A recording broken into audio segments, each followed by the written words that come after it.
जब इफाका हुआ, होश आया, तो रब तबारक व तआला से हम कलाम हुए, ये मेरा रब इतना बड़ा तराजू कौन है तेरे बंदों में इस तराजू को भर दे और उसका पल्ला भारी हो जाए, जन्नत में चला जाए। मेरे रब ने फरमाया, ये मेरा नबी दाऊद जिससे मैं राजी हो जाऊंगा, अगर उसने अपनी जिंदगी में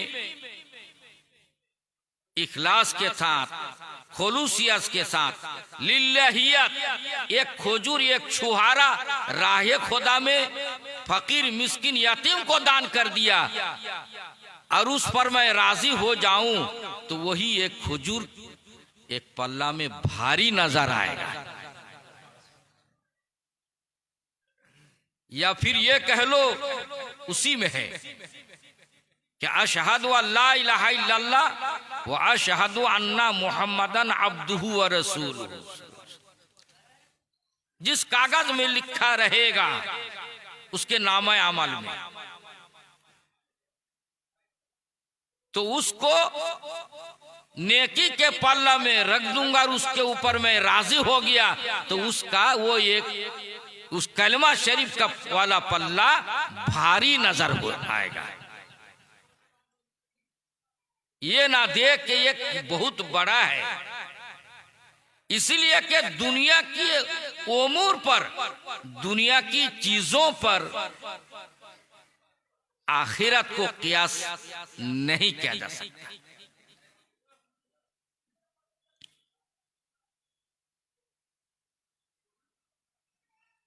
तो फिर जमा क्यों लाया गया? एक ही तराजू होगा, जामा मुंतहल जुमू क्यों आया? तो आपने किताबों में पढ़ा, शरह जामी में, काफिया में, हदाजिर का लफ्ज, एक आदमी अगर दो चार आदमी के बराबर खाना खा ले तो उसको उर्दू में पेटू कहते हैं और अरबी में क्या कहते हैं? हदाजिर। हदाजिर मसाबी के वजन पर, क्योंकि जमा मुंतहल जुमू है। तो जैसे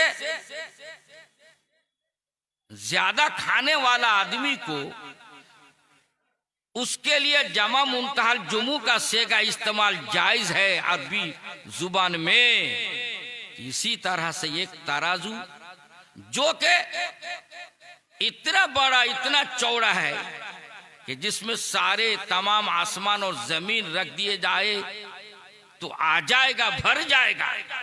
इतना बड़ा तराजू के लिए अगर जामा मुंतहल जुमू का सेगा इस्तेमाल किया जाए तो कोई मुश्किल बात नहीं है। अरबी में ऐसा इस्तेमाल होता है।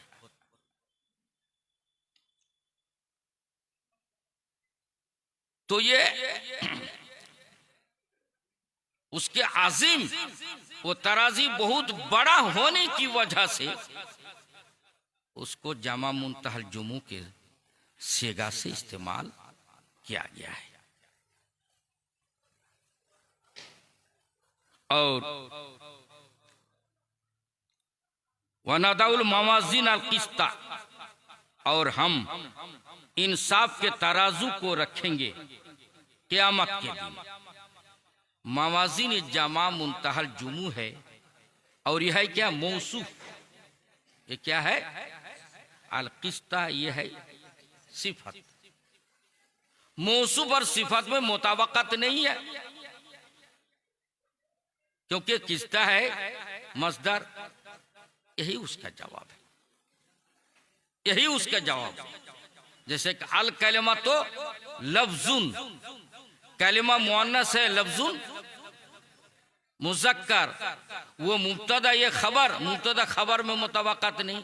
कहती यहाँ पर मुताबकत है, इस लिहाज से कि जो मस्दर होता है वो मुज़क्कर, मुअन्नस, वाहिद, तस्निया, जमा सब के साथ वो सेट हो जाता है, सेब हो जाता है। और ये अरबी जुबान में जायज है। तो ये जो है बिस्ता अगरचे वाहिद है, मस्दर है, मस्दर होने की वजह से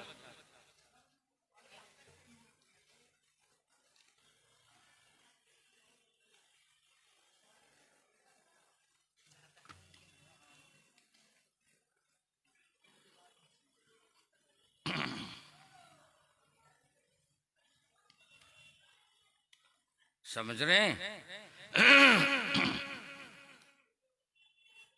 तो ये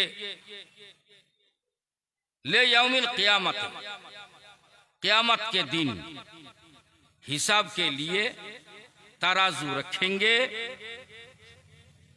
वअन्ना आमल बनी आदम व कौलहु, बनी माने औलाद, आदमेर সন্তানগণের আমল এবং আদমের সন্তানগণের কথাকে কিয়ামতের প্রান্তরে ওজন করা হবে।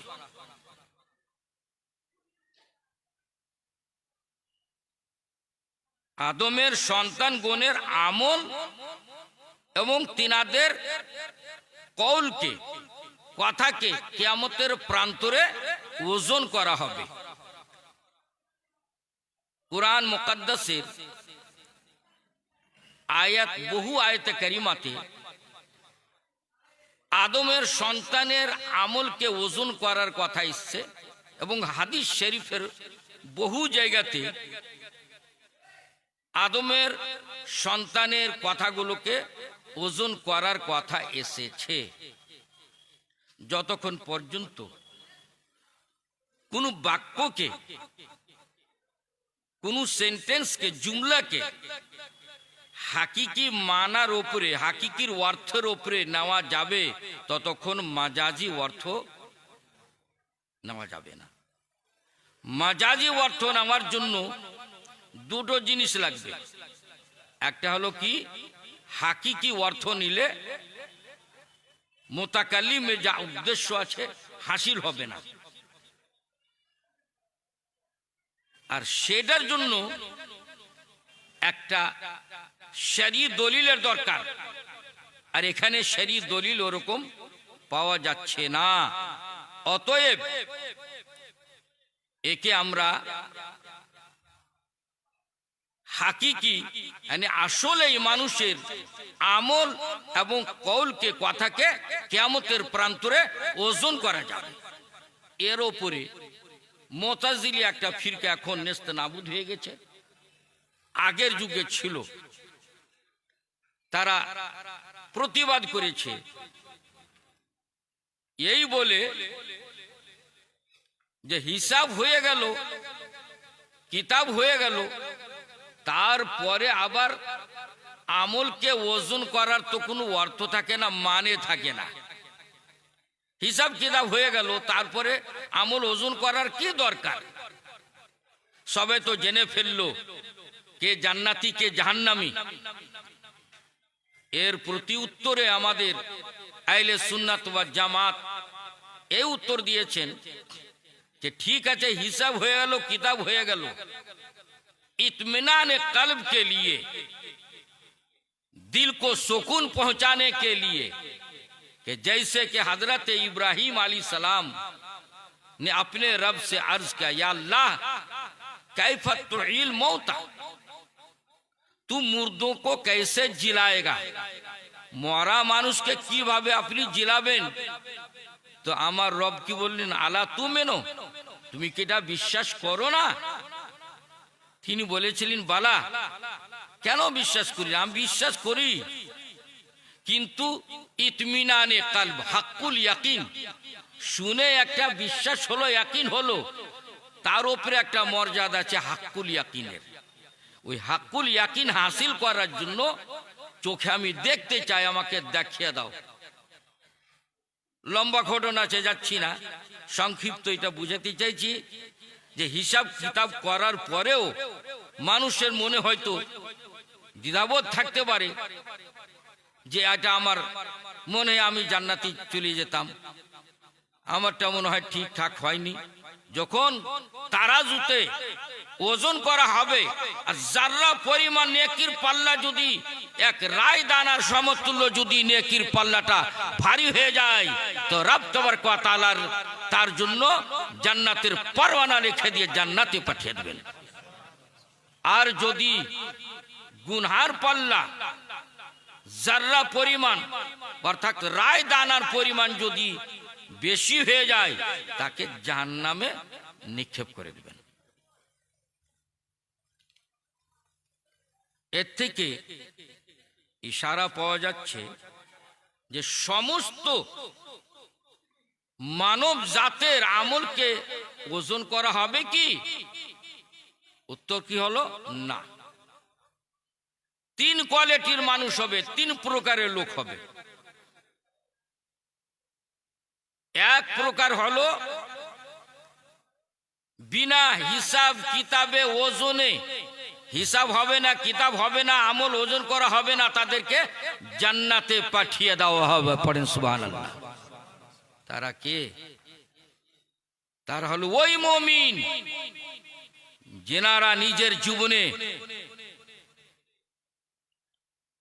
আল্লাহর প্রতি বিশ্বাস রেখেছেন আর যা কিছু তার উপরে ওয়াজিব ফরজ করা হয়েছে পূর্ণরূপে আমল করেছে, আর যা কিছু নিষেধ করা হয়েছে একবারে সবকে পরিত্যাগ করেছে।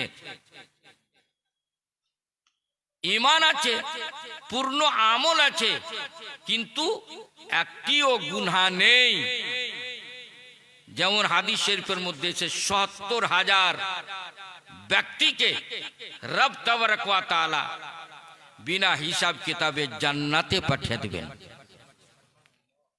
তারই একটা অংশ। আর দ্বিতীয় গ্রুপ, দ্বিতীয় পার্টি হলো কাফিরের। ওই কাফির যে নিজের জীবনে কুফর করেছে, আল্লাহকে অস্বীকার করেছে, কিন্তু আমলের মধ্যে না ভালো আমল করেছে না মন্দ আমল করেছে, নেই না ভালো আমলও নেই মন্দ আমলও নেই। ওর একটা মন্দ জিনিস, সে নিজের আল্লাহকে বিশ্বাস করেনি, অস্বীকার করেছে, যার ফলে তাকে বিনা হিসাব কিতাবে জাহান্নামে নিক্ষেপ করা হবে। তৃতীয় কোয়ালিটি হলো ওই মুমিন ব্যক্তি যারা আল্লাহ রাসূলকে বিশ্বাস করেছে, অন্তর থেকে ভালোবেসেছে, কিন্তু নফসের প্রতারণায় পড়ে, নফসের গোলামি করে, নফসের তাবেদারি করতে গিয়ে এই সৌন্দর্য পৃথিবীকে সুন্দরময় করার জন্য নেকিও করেছে আর গুনাহও করেছে। তাদের আমলকে ওজন করা হবে। ওজন করার পর নেকির পাল্লা যদি ভারী হয়ে যায় রায় দানার সমতুল্য, সে জান্নাতে যাবে, আর গুনহার পাল্লা যদি ভারী হয়ে যায় রায় দানার সমতুল্য, তাহলে সে জাহান্নামে যাবে। অনেক লম্বা ইয়ে ছাড়া আরো অনেক হাদিস আছে। তারপরে নবী মুস্তাফা সর্বপ্রথমে শাফাত করবেন, সেদিকে যাচ্ছি না। এ তারাজুটা কোথায় রাখা হবে এ সম্পর্কে হাকিম ইমাম তিরমিজি রাহমাতুল্লাহ আলাইহি নাওয়াদিরুল উসুল কিতাবের মধ্যে রিওয়ায়াত করেছেন, বর্ণনা করেছেন যে আরশে মুআল্লার সম্মুখে জিবরিল আমিন এ তারাজুতে আমল ওজন করবেন। আমল ওজন করার দায়িত্ব জিবরিল আমিন আলাইহিস সালামকে দেওয়া হবে। আর হযরতে আদম আলাইহিস সালামের নিগরানিতে হবে ওনার নজরের সামনে। এই জন্য যে আপনি নিজের চোখে দেখলেন যে আপনার উম্মতেরা নিজের জীবনে কি কি কর্ম করার কারণে কে জান্নাতে যাচ্ছে আর কে জাহান্নামে যাচ্ছে।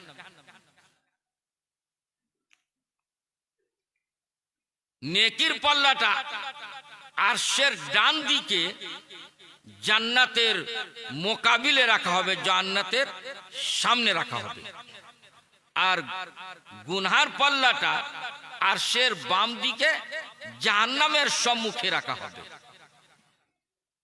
যাতে সহজে সে, যার জান্নাতি হবে সহজে চলে যাবে, জাহান্নাম হবে সহজে চলে যাবে। তো এই হচ্ছে তারাজু, যে জিবরিল আমিন আলাইহিস সালাম মানুষের আমলকে ওজন করবেন। আদমের সন্তানের আমল এবং তিনাদের কওলকে, কথাকে ওজন করা হবে। এর উপরে মুফাসসির হযরত মুজাহিদ রাহমাতুল্লাহ আলাইহি বলেছেন যে আল কিসতাস, কুরআন শরীফের আর অন্য জায়গাতে এসেছে। তো কিসতাস মানে হলো কি আদল, ইনসাফ। ইনসাফের কথাটা তোমরা যদি একটু চিন্তা করো তাহলে বুঝতে পারবে নিসফুন থেকে তৈরি হয়েছে। নিসফুন, নিসফুন মানে আধা। একটা জিনিস দাও, অর্ধেক অর্ধেক করে দাও, তো ইও নিজের অংশ পেয়ে গেল, ইনসাফ হয়ে গেল, মেনে দুই পক্ষ মেনে নেবে। তো আল কিসতাস মানে ইনসাফ। আর এই এর মানে ইনসাফ হলো রুমি ভাষাতে, এটা হলো রুমি, অ্যাকচুয়ালি এটা রুমি ভাষা হলো, কিসতাস ভাষাটা হলো রুমি, ওর মানে হলো আদল और ইনসাফ। একে আরবি বানিয়ে নেওয়া হয়েছে। কথা বুঝতে পারা যাচ্ছে? এই কথাটাকে আরবি বানিয়ে নেওয়া হয়েছে। যেমন ইয়াকুব, ইউসুফ, ইউনুস, ইব্রাহিম, ইসমাইল, এগুলো হলো গায়র মুনসারিফ। গায়র মুনসারিফ কেন হলো? আজমি আরব জগৎ আসার পূর্বে আলাম এবং আজমি, এই দুই কারণে গায়র মুনসারিফ। কিন্তু একে আরবি বানিয়ে নেওয়া হয়েছে, যার ফলে কুরআন শরীফের মধ্যে सूरा यूसुफे इन्ना अनज़लनाहु कुरआनन अरबिया, हमने कुरान को अरबी जुबान में नाजिल किया। वो तो अरबी नहीं है, फिर अरबी जुबान क्यों कहा गया? इसलिए कहा गया कि अरबी नहीं, लेकिन अरबी उसको बना लिया गया और उसके बाद अरबी जुबान में अल्लाह ने उसको नाजिल फरमाया। अब पहले अरबी नहीं था, जब कुरान में आ गया तो ये अरबी हो गया। बात समझ में आ रही?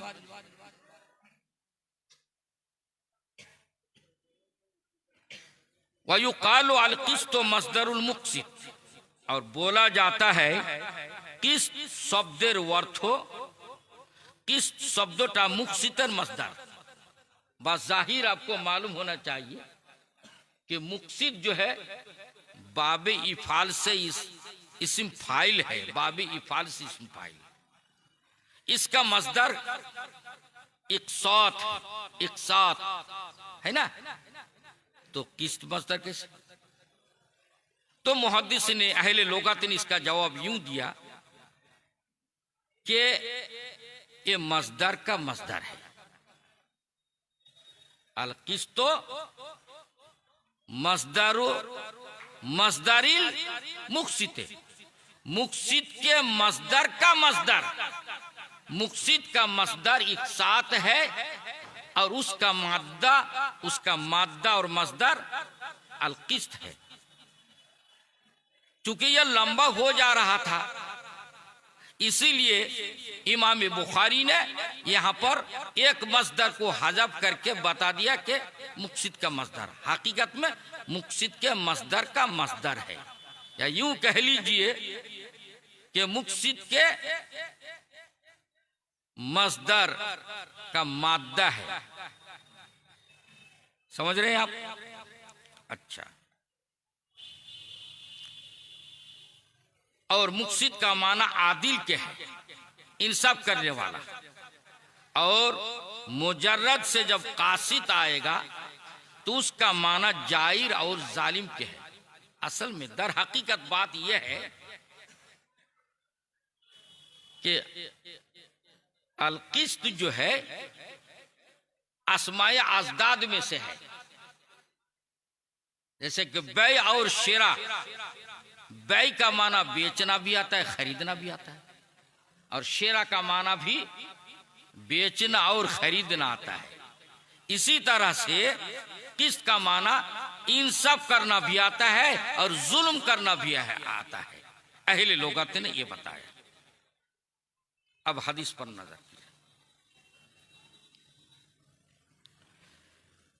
हद्दसना अहमद इब्न अशकाब, इमाम बुखारी रहमतुल्लाह अलैह फरमाते हैं कि हमसे हदीस बयान किया अहमद बेटा अशकाब ने, अशकाब गैर मुंसरिफ। उन्होंने कहा, अहमद ने कहा कि हमसे हदीस बयान किया मोहम्मद बेटा फुदैल ने।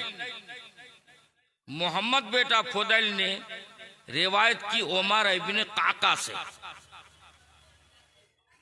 उमरा रिवायत करते हैं हजरत अबू जुरआ से। हजरत अबू जुरआ रिवायत करते हैं हजरत अबू हुरैरा रदियल्लाहु ताला अन्हु से।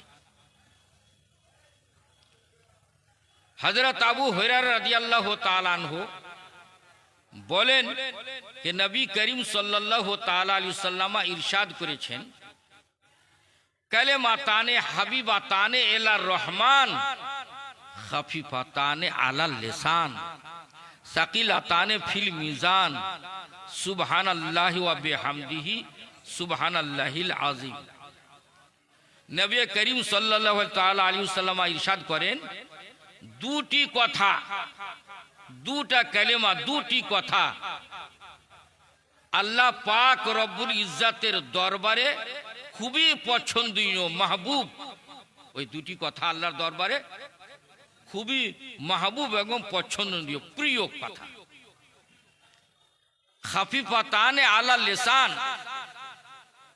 পড়াতে খুব সহজ, পড়তে ভারী নয়, পড়লে খুব সহজ আছে, কিংবা এর অক্ষরগুলো কম আছে। সাকিলাতানে ফিল মিজান, কিন্তু কিয়ামতের প্রান্তরে নেকির পাল্লাতে এই কথার দুটোকে যদি রাখা হয় তো খুবই ভারী, খুবই ভারী। সে দুটি কথা হলো কি সুবহানাল্লাহি ওয়া বিহামদিহি, একটি হলো, আর দ্বিতীয় কথাটা কি সুবহানাল্লাহিল আযীম।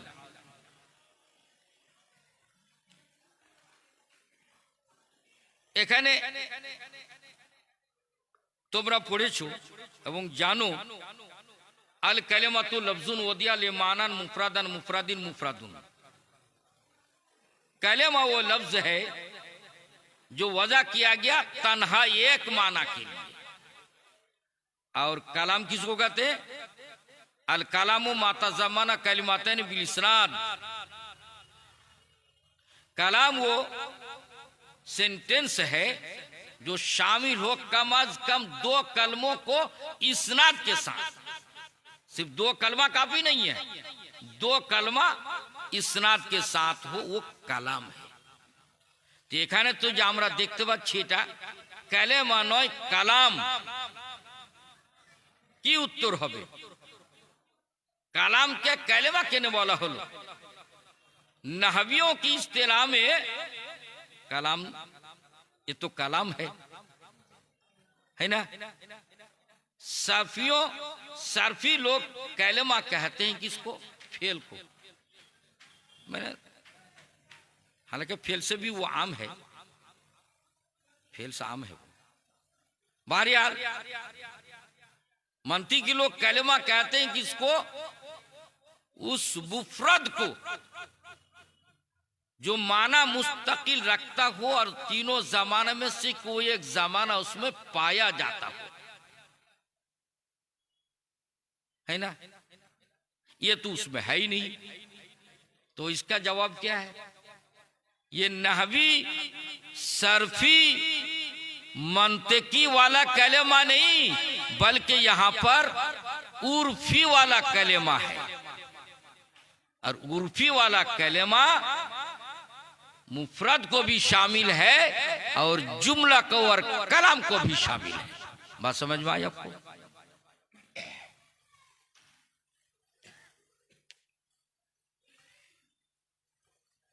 तो इसमें हजरत अबू हुज़ैफा रदियल्लाहु ताला अन्हु से एक हदीस रिवायत है कि जे व्यक्ति সুবহানাল্লাহি ওয়া বিহামদিহি 100 বার পড়বে 24 ঘন্টার মধ্যে,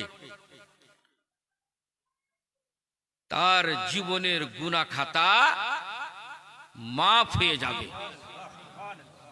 যদিও সমুদ্রের ফেনার, সমুদ্রে কত ফেনা হয়, সমুদ্রের ফেনার মতো যদি গুনাহ হয়ে থাকে, তবুও এই সুবহানাল্লাহি ওয়া বিহামদিহি এটা 100 বার পড়লে তার জীবনের গুনাহ খাতা মাফ হয়ে যাবে। আল্লামা ইবনে বাত্তাল এর উপরে কিছু কথা বলেছে।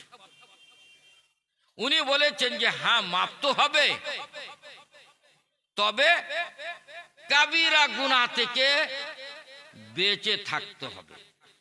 তো যে ব্যক্তি কাবিরা বড় গুনাহ থেকে বেঁচে থাকবে আর এই কলমাটাকে দিবা রাত্রির মধ্যে 24 ঘন্টার মধ্যে প্রত্যেক দিন 100 বার করে পড়তে থাকবে, সেই ব্যক্তি এই উপকার, এই ফায়দাটা পাবে। এটা হবে না যে গুনাহে কাবিরা করবে আর এই কলমার বরকতে সলেহীন আর আবরার নেককারের মধ্যে তার লিস্টে নাম চলে যাবে, এটা হবে না। তাই আমাদেরকে আল্লামা ইবনে বাত্তাল ইশারা করে দিলেন যে তোমরা এটা আমলও করো আর গুনাহে কাবিরা থেকে বেঁচে থাকো। तो आपको एक बात और कह देना चाहता हूं। इमाम बुखारी ने शुरू में एक हदीस लाया, बाबुन कैफा काना बदुल वही इला रसूलुल्लाह सल्लल्लाहु अलैहि वसल्लम, इसके तहत एक हदीस लाया। वो हदीस क्या है? इन्नमल आमालु बिन्नियात। आप जो कोई नेक अमल, अच्छा अमल करोगे, আপনারা যা কিছু ভালো কর্ম করবেন আর নেকির নিয়ত করবেন, তাহলে তার উপরে আপনার সওয়াব রব তবারক ওয়া তাআলা লিখে দেবেন। এই হাদিস নিয়ে এনে মুআল্লিম এবং মুতাআল্লিম, শিক্ষক এবং ছাত্র সবাইকে खबरदार कर दिले, मुतनब्बा कर दिया कि इसके बाद किताबु सलात का बयान आएगा, किताबु ज़कात का बयान आएगा और किताबुल हज का बयान आएगा। जो भी नेक अमल है वो आपको करना है, और लेकिन नेकी की उम्मीद पर करो, और ऐसा नहीं दिखावे के लिए करो तो फिर उस पर आपको सवाब नहीं मिलेगा। बाद आदमी ऐसा देखा जाता है कि नमाज पढ़ता नहीं है, लेकिन शादी में ब्याह में चले गए, लोगों के सामने नमाज नहीं पढ़ेंगे तो आदमी क्या कहेंगे, बस वो पर 2 रकात नमाज पढ़ लिया, उसको सवाब नहीं।